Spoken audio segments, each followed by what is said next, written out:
আজকে নিয়ে এসেছি মজাদার লাউ শাক দিয়ে পুঁটি মাছ দিয়ে রান্না। এই মাছটা খেতে খুবই মজা হয় এভাবে রান্না করলে। প্রথমে আমি লাউ শাকটা ধুয়ে কুটে নিয়েছি।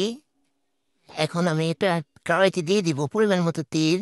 তার সাথে দিয়ে দেবো পেঁয়াজ 1 কাপ, ভালো করে পেস্ট হবে ভেজে। এখন দিয়ে দিব আমি 1 টেবিল চামচ আদা বাটা, 1 টেবিল চামচ রসুন বাটা দিয়ে ভালো করে কষিয়ে নেব। দিয়ে দিব আমি 1 টেবিল চামচ মরিচ গুঁড়া, 1 টেবিল চামচ হলুদ গুঁড়া, দিয়ে দেবো 1 টেবিল চামচ ধনিয়া গুঁড়া, স্বাদ মতো লবণ দিয়ে এখন ভালো করে আমি কষিয়ে নেব মশলাটারে। কষিয়ে এখন আমি মাছটাকে দিয়ে দিব। আমি মাছটা ভেজে নেব না, এভাবে খেতে খুবই মজা হয় শাক দিয়ে মাছ রান্না। নিয়ে এখন আমি এই মশলাতে দিয়ে দিব এখন আমি শাকটা। ভিডিওটা যদি ভালো লাগে লাইক কমেন্ট শেয়ার করবেন, সাবস্ক্রাইব করে দিবেন। শাকটা দিয়ে আমি দেখে দিব কিছুক্ষণের জন্য। এখন আমি দেখা উঠে শাকটা আমি ভালো করে নেড়ে ছেড়ে উঠেই দিব।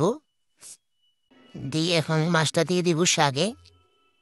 এভাবে অবশ্যই একবার রান্না করে খেয়ে দেবেন। শাকে মাছের তরকারিটা খুবই মজা হয় খেতে।